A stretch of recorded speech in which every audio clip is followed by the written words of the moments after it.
Hey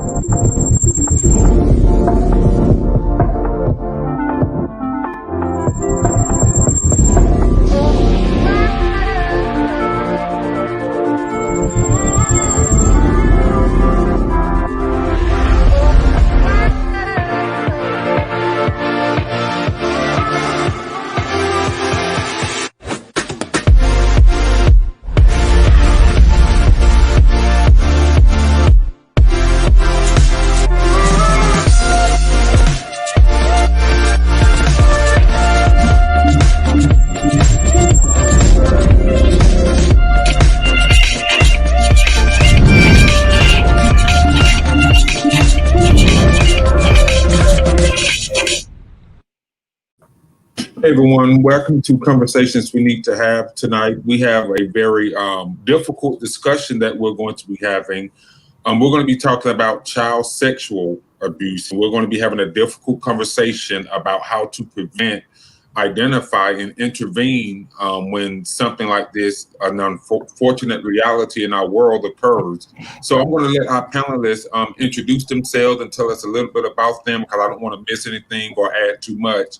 I do want to say, though, we have some individuals on here, professional individuals. This is a disclaimer that they're not representing any organization. They're only coming from a personal perspective with their personal experiences, coupled with their professional experiences throughout the years. So we're not holding them to any organization or anything of that nature. They are at liberty to say whatever they feel is comfortable with such a difficult situation. So we're going to start with Tiffany, then Mr. Smith, then Andrea, then Ms. Howell.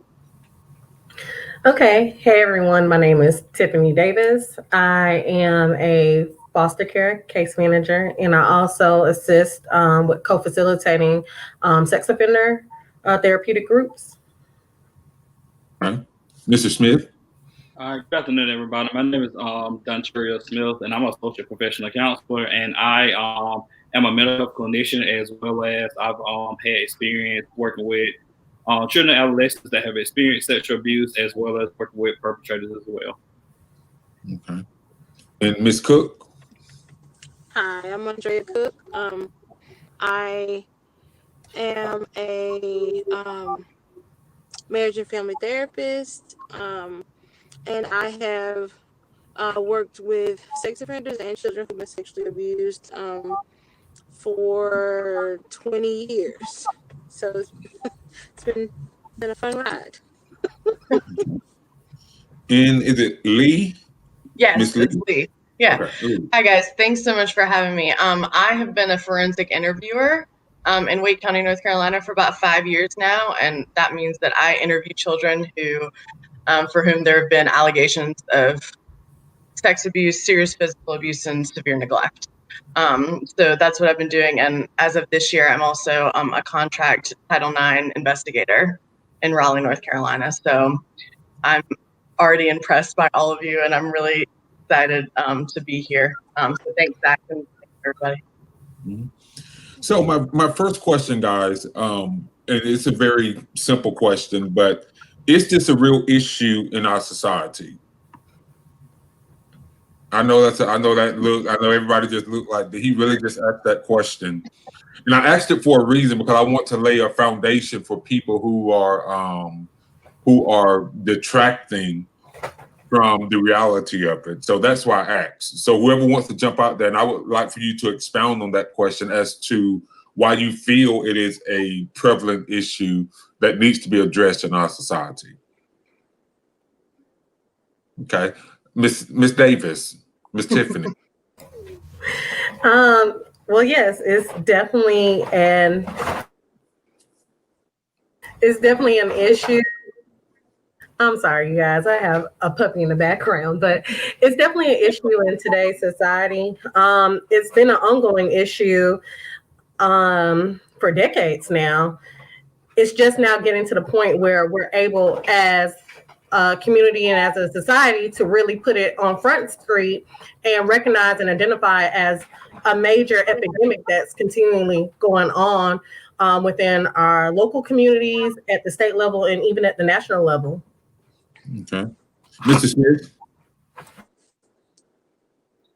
And really good points, because as Tiffany said, it's one of those things where it's been happening for like a really long time, but people are finally in a position, I feel as though from my perspective, in a position to say, hey, there's certain treatment that is now available that was not per se regularly available or known to be available years ago.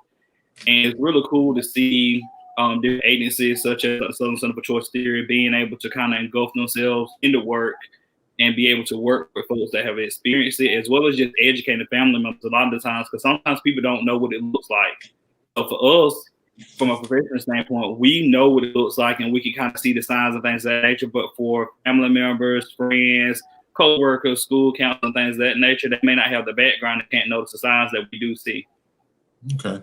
So I want to ask Andrea and Lee, a lot of times, I know within the African American community, a lot of people don't know how to, and they're all bad. But is there a distinction between child sexual abuse, child molestation, in like the harassment of a child, like sexual misconduct? Like, are all of those things interchangeable, or is one worse than the other? Like, how do you all view that as a therapist and as a person who handles things on the legal side? I think they're all heinous. I think they're interchangeable, depending on the age of the child. It's when I say that these actions are heinous, it's there is a long lasting effect that plays a role in a child's life. And it's really, I'm really glad that there's a forensic interviewer here, because having gone through the forensic interview training, it is difficult to talk to a child who's been sexually abused without leading them. But having the knowledge of what happens in a forensic interview has helped me when I work with kids. It's helped me to frame questions in a different way, so that children recognize that they are not to blame.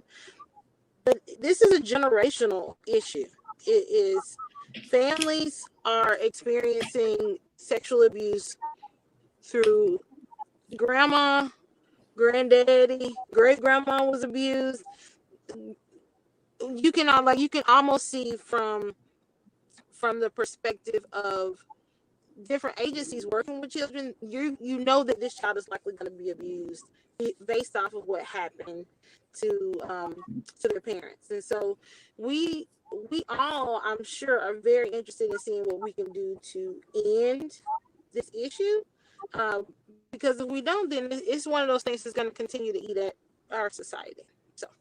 Okay. Lee, so what do you say to that? Like, is there a difference in your capacity as far as child molestation, child sexual abuse, harassment of a child, and how do you identify the differences as relates to all of those? So my job as a forensic interviewer is really to create a moment, an interview session where a child can explain to me their experience with sexual abuse however they need to. So if I do well at my job in that session, that child feels comfortable to tell me whatever they believe they've experienced, in whatever words they want to tell me, in whatever order they want to tell me in, and describe it the way that makes most sense to them. So my job is to just understand, to make sure I understand what they're describing to me. So in that way, I try not to go in saying, well, this is, and I don't mean this, I'll say air quotes, just molestation, or this is just touching over the clothing, or this was just a one-time event. I try to do two things. One, to go in and say, I don't actually know. I wasn't in this home when this alleged event occurred. So it could be something completely different than what I'm being told or prompted it's going to be, that this child is going to tell me. And two, I'm so glad there are licensed clinicians on this panel too, because y'all know more about this than I do, but things are traumatic. to different people. Different things are traumatic to different people. And something that might not be traumatic to me is going to require years and years of active psychotherapy to help heal from. And so I think it's a sticky place to be in, to try to label one as worse than the other, because in my experience, it's really, how bad was it for this child? And how bad it was for this child is how bad it is, you know, regardless of how invasive, you know, the touching or the abuse might have been. Okay. My next question is sort of, you have to wade through it to see if you can interpret what I'm trying to ask. But as it relates to, and one of our clinicians can probably answer this a little better, as it relates to a parent who has a child who has been sexually abused, like, from you all's experience, what goes through that parent's mind knowing that their child had been, as a parent of a 7-year-old, I can say, you know, that I would probably, you know, go through the legal channels and, you know, do whatever I need to do to get that person handled from a legal aspect. But what would you say to a parent who will possibly experience their child getting sexually abused? What do you say to them after the child has been sexually abused to keep them calm and to help them realize there are better ways to handle this than how you would handle it? And anybody who wants to take a gander at that can. I'll take a stab at it. So the first thing is that not only has this been a traumatic event for the child, but as the parent, it's been a traumatic event for them as well. And so their emotions and feelings and thoughts centering around it is very real and important as well for them to really acknowledge too. I think as a parent too, I can definitely understand and empathize with the fact that parents are going to want to have justice for their child in some way, shape, or form. But parents have got to remember it's about their child, and it's about protecting their child, and it's about how do you now step in once you have this information and not only protect your kid, but also honor them and get them the assistance that they need. Because like Lee was saying, it's a very traumatic experience in a young child's life. And trauma lives within the nervous system. So it has a deep effect and impact on that child. So they're going to need assistance, not only understanding it, healing from it. And as a parent, you've got to focus on what's best for your child in that moment. And definitely take the channels and let police, detectives, and anyone else get that justice that you seek. But you've got to take care of your child in that moment. Okay. So my next question, when it comes to the idea of child sexual abuse, and I've read some articles, and I've dealt with children as well who have been sexually abused, and statistically, is it more likely that it would be someone that they know who molested them, or is it someone that abuses them, or is it someone just a random stranger? And why is that the case? I'll let Mr. Dontario answer this one. For me, I would say it's like all of the above, because it would be hard to just pinpoint and say just one. Oftentimes it be people that they know, and it segues back to the same thing. Oftentimes for parents, a lot of times they're in denial and in disbelief that it occurred under their watch per se. And so from that standpoint, it can also be re-traumatizing for the child when they're saying, hey, this happened to me. And you have people around them that's supposed to protect them saying, hey, I don't really know if that happened to you. And I think a lot of times it's just that sense of disbelief, like I was supposed to protect you and I didn't. And so as Tiffany and Leah both said, it's just about making sure the child is on a focal point. And so it's harder to just pinpoint and say, hey, this many people, they know this many people are strangers, this many people maybe somebody at school. But because we work from a wide variety, and it's been total strangers to people that they really, really know. Okay. So I want to talk about prevention for a moment. Like, is it preventable? Is child sexual abuse preventable? That's my first question. I'll ask that to Miss Andrea and Lee. Is it preventable that a child could not be sexually abused? Andrea, please go. I think her, I have to apologize if I think she's lagging out. So Lee, it's on you. it's like slow because I'm at a football game. Okay. But is it preventable? Yes.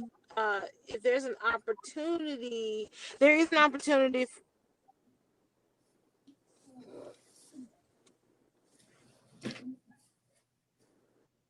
Oh wow.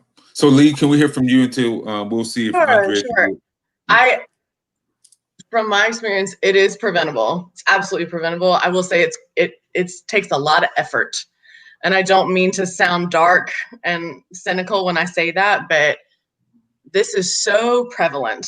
This is so prevalent. I've been doing forensic interviews for 5 years. I've interviewed hundreds of children, literally just in Wake County, North Carolina, hundreds of children only in 5 years. And so this is prevalent. It is preventable, but it's going to take some preventative measures. It's going to take diligence, and it's going to take a lot of education on the part of children, on the part of parents, and on just the part of all of us adults, so that we know what we're looking for and that we're communicating the right expectations for boundaries for the children and adults around us. So in that way, I think it's preventative, but it's an all hands on deck situation if that's going to be the case.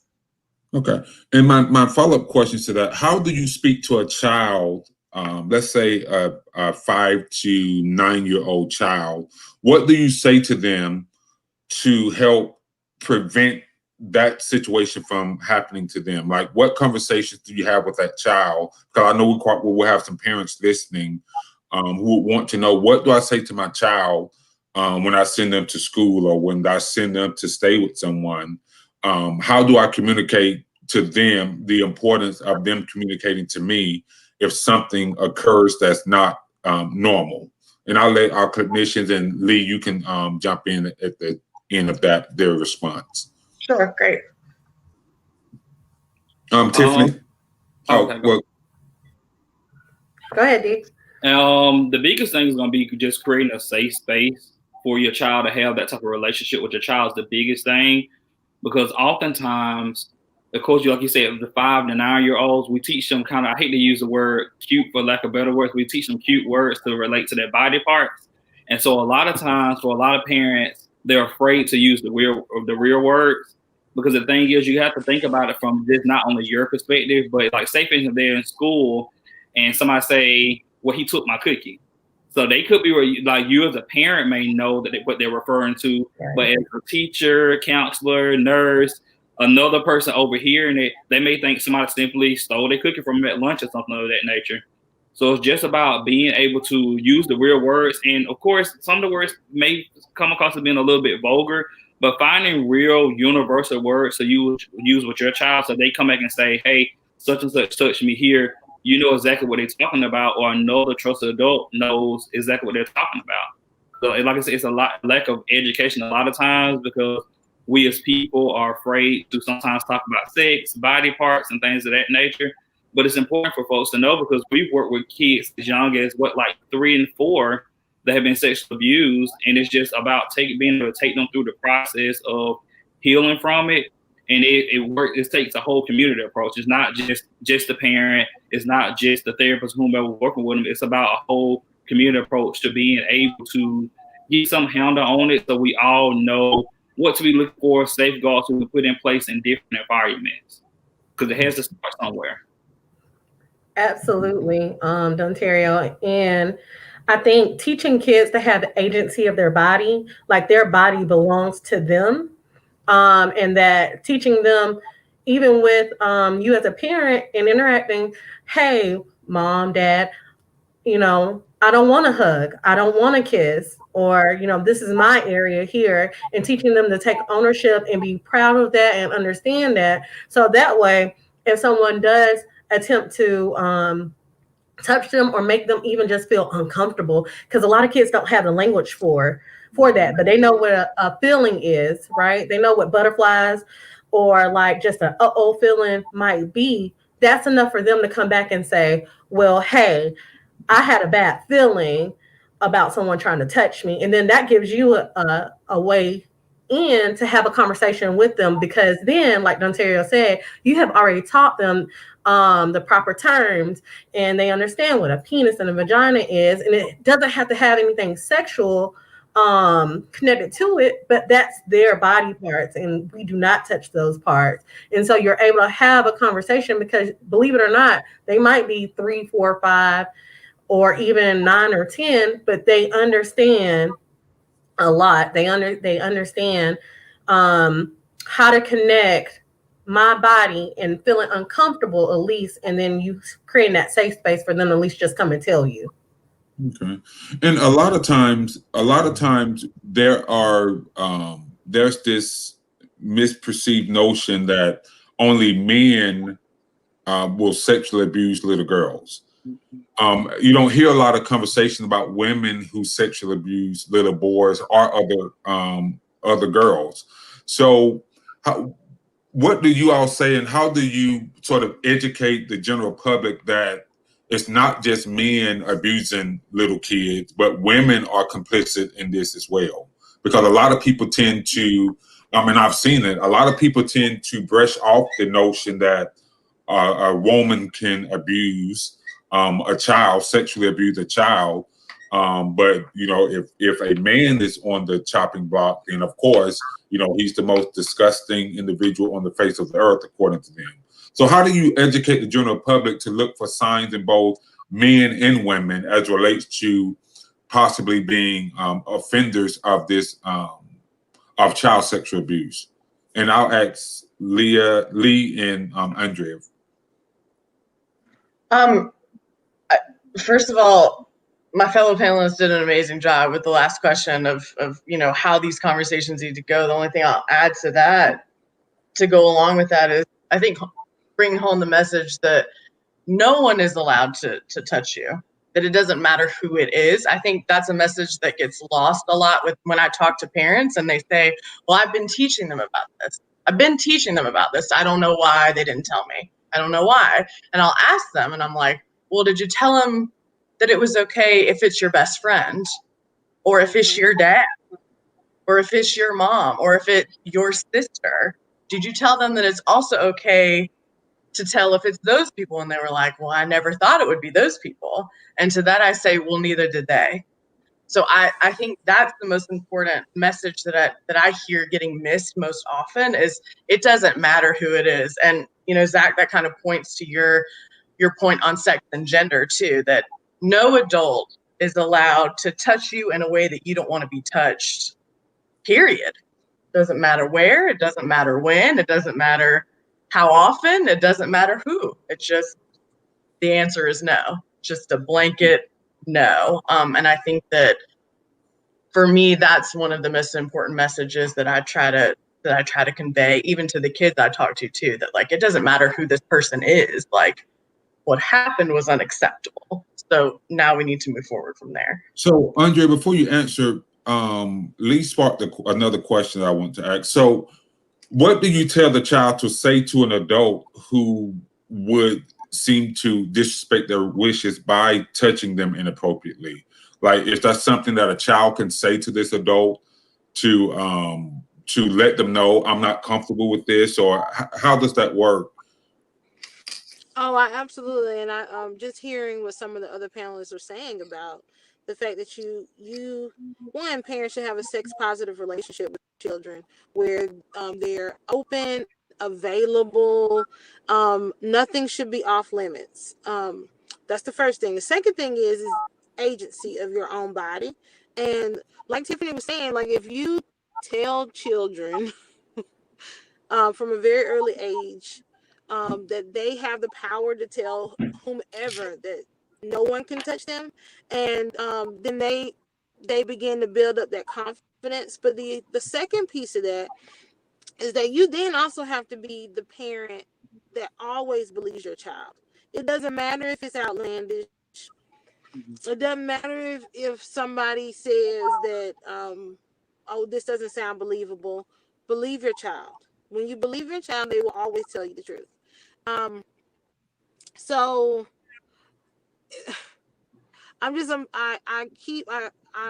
it's so hard because people don't want, like Dontaria, they don't want to tell their children what the appropriate body parts are. And because vagina should not be something that is disgusting. It's not disgusting. A penis isn't disgusting.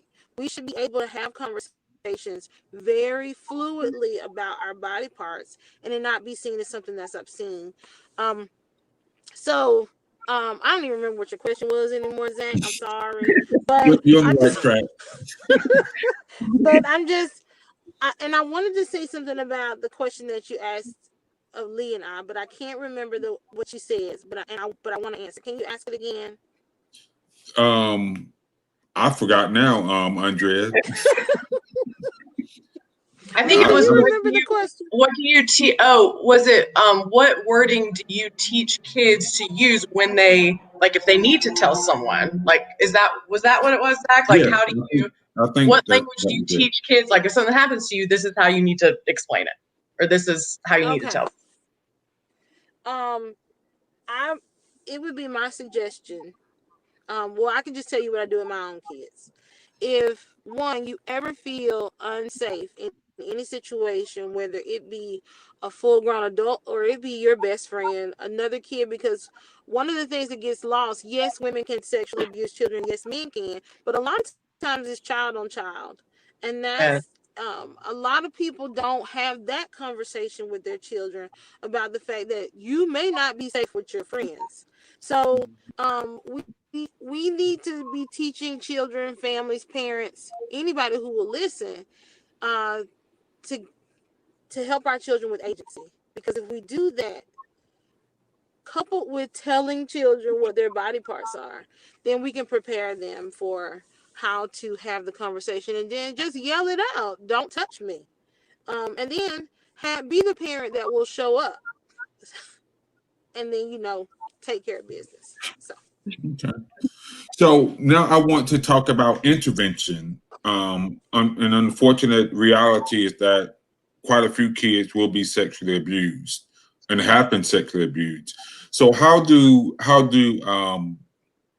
you as professionals, mental health professionals, legal professionals, how do you deal with the fallout from that? Like not just the mental fallout, but the physical fallout, as far as and through my experiences of talking to kids who have been abused and watching them mature to adults and married, they have issues with being sexually intimate with their spouse, or they have issues with loving their own kids, or they're overly protective of their own kids. So how do you talk to a child who is now an adult who has probably suppressed the reality that they have been abused, that they have been the victims of multiple offenses of abuse? Like, what do you say to that adult person who is still sitting in silence, dealing with this? And we'll go with Tiffany. Okay, so it's two different things. So if we're talking about the child, and they're still a child, and they are now coming in for therapy after being sexually abused, then first of all, you want to help make sure that they understand fully, like through psychoeducation, what's the body part, what body parts are, what are their private parts, and things of that nature. And then you want to teach them what abuse is as well, so that they can understand it, because there's different types of abuse that they might have been subjected to.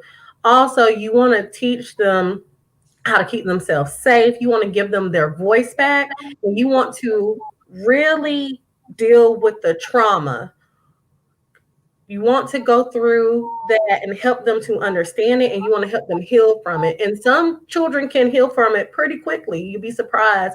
And some children, it takes a year, 2 years for them to heal completely through. But you allow that child to pace themselves, but you create space and openness with them and allow them to process through it and understand it fully so that they can take their power back. They fully recognize that it has nothing to do with them, because children are a little self-centered and they believe that everything that happens in the world has something to do with them, and they'll take ownership of that, right? And that comes from some of that speaks to some of the suppression that you were talking about later on in life, because they own it and they internalize it instead of understanding that that was an event that happened to them. That's not who they are. So you help kids in that nature, because kids are very resilient. And if you create that space and you give them an opportunity, they can heal from it and have very healthy lives. Okay. And anyone wants to add to what Tiffany just stated? Tiffany did a wonderful job, first of all, but she did a wonderful job of summing it up, because a lot of it really is about, sometimes a child may not even know they've been abused per se. They be just telling somebody about it. It's like, oh, whoa, tell me again, what happened again? So like Tiffany says, about scaling it back and starting with the basics. You have to teach them what abuse is oftentimes before you can even deal with the trauma, because sometimes they don't feel like, oh, nothing happened to me, I'm fine. But you get acting out behaviors and all doing things at school they're not supposed to be doing. So a lot of times, even when they aren't telling you something happened, their behaviors will show you something different. So it's even being able to kind of break those things down and bring it to the child's attention as well as the parent. And so, like I said, Tiffany did an excellent job of like really laying the foundation. Okay. So my next question is for individuals like myself, who's an educator, who has worked with kids of all ages, and have seen the trauma that comes with them, even in a classroom or even just regular interaction. So there are certain responses to trauma that will make it difficult for an educator to actually teach or to interact with a child who has been sexually abused. I'm 6'6", with locks. So I'm a tall Black man. I am very authoritative in most senses of the word.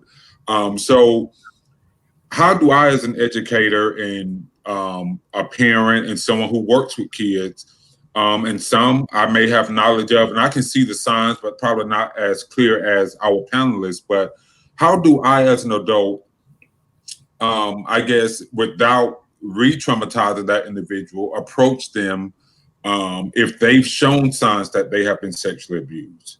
Like, are there any resources, first of all, that helps with that? And then how do you help with that? And I'll let Lee and Andrea tackle this one. Andrea, please, by all means. Okay. Go ahead. I would suggest that teachers, that administrators, and this is in no way being negative, I understand. but I feel like oftentimes in school systems, they don't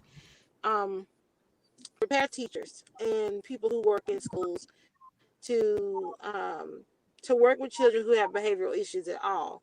But when those to identify when those behavioral issues could be signs of sexual abuse, and one of, like, there's, and I don't know the appropriate quote, but it's something like being someone that a child can depend on.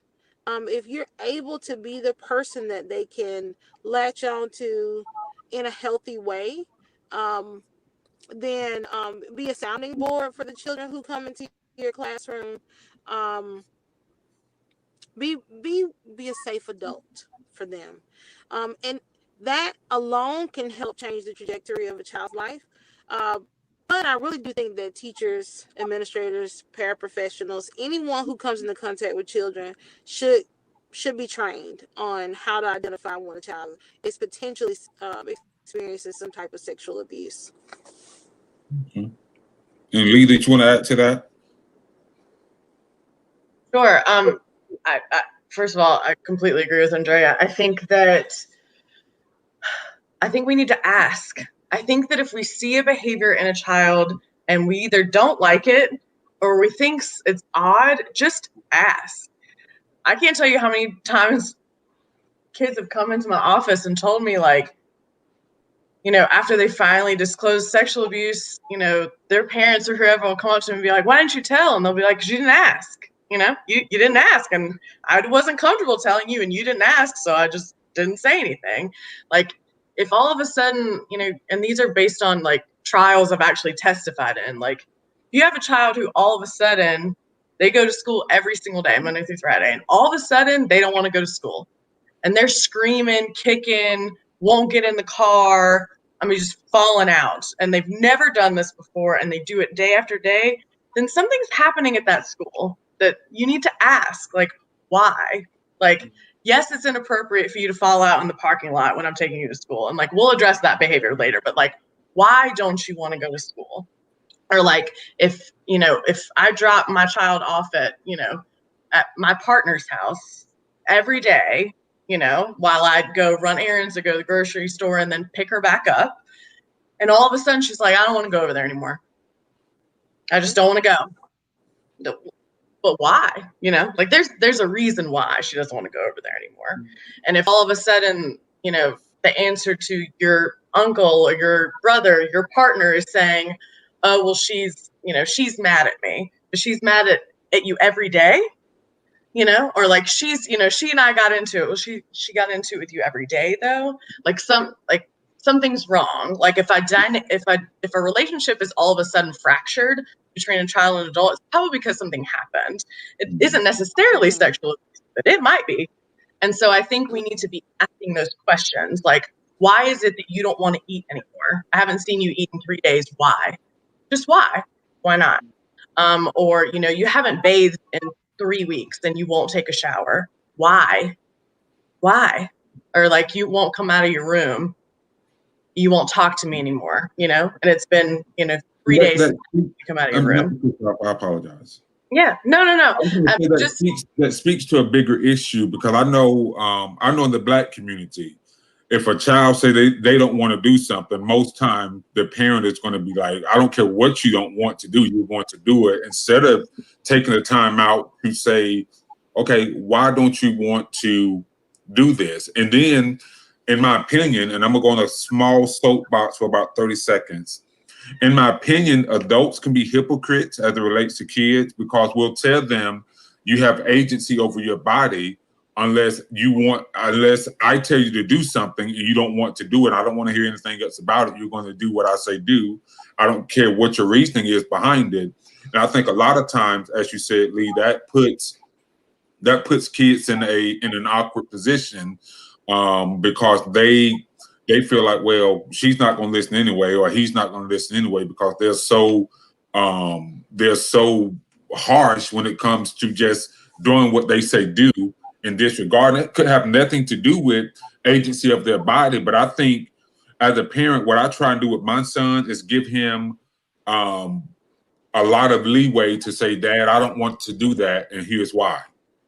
And if his reasoning doesn't make sense, then we'll talk about it and say, okay, son, well, this is why I want you to do it, instead of just saying you're going to do this because I'm the adult and I said so. Because what that does, in my opinion, and you all can correct me if I'm wrong, it creates this mindset. If an adult said it, I have to do it, even when it's not something that I want to do.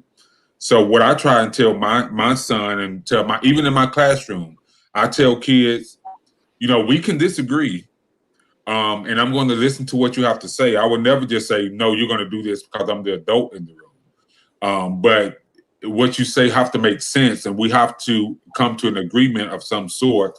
And it's a balance between being the adult and being the ultimate decision maker, and listening to a child when they say, I don't want to do something. So that's pretty much all the questions that I had. And we're making record time, because I've never done a 40-minute segment since I've been doing these. but I know that this can be a very heavy conversation, and I didn't want to go on and on with it. But I think that we've given out enough information for people to listen.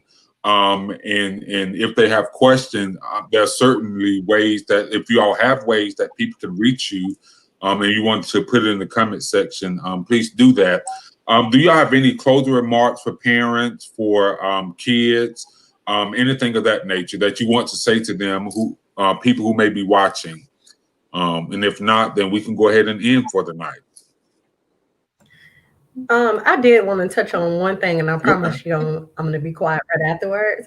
But Andrea mentioned it briefly, and that is the inappropriate sexual behaviors that happen between children to children. So you might be teaching your child all this stuff. You might be on top of it, and you might be taking all this information in and really applying it, and that's wonderful. However, I want to be very clear. You might be doing it in your home. That does not mean that another parent in their home is doing it. And they could be missing all the signs, and then their child could be sexually abused. And then in return, now that child is demonstrating these behaviors that are very inappropriate with possibly your child or at school. There's so many different places, but I want to be clear that does not always mean that that child is a perpetrator. It means that that baby has been abused in some way, shape, or form, or something's going on that's not okay. So just as much as you are worried about your child, we've got to be worried about all the children in our community. It's got to be a community and a team effort, because you can't put your child in a bubble. You cannot. So the best thing that I can tell anybody to do is make just as much as you're watching your child, make sure you're watching the other kid too. And if you can, be a friend to your community members, and sometimes tap them and say, hey, I seen this, and I think you might want to know something about it, because we've got to be a community to keep our kids safe. Okay. And with that being said, I want to say thank you guys so much for participating in this conversation. Thank you guys so much. And I definitely will be in touch with each of you, because we will have this conversation again, possibly with some parents and with some people who have overcome the trauma and the stigma of being abused. And I would love to get you guys' input on that particular perspective as well. So thank you guys so much, and I look forward to talking to you guys again. All right, thank you for having us. Thank you, Zach. Thank you, guys. Thanks. See you guys later. Have a good You too. All right.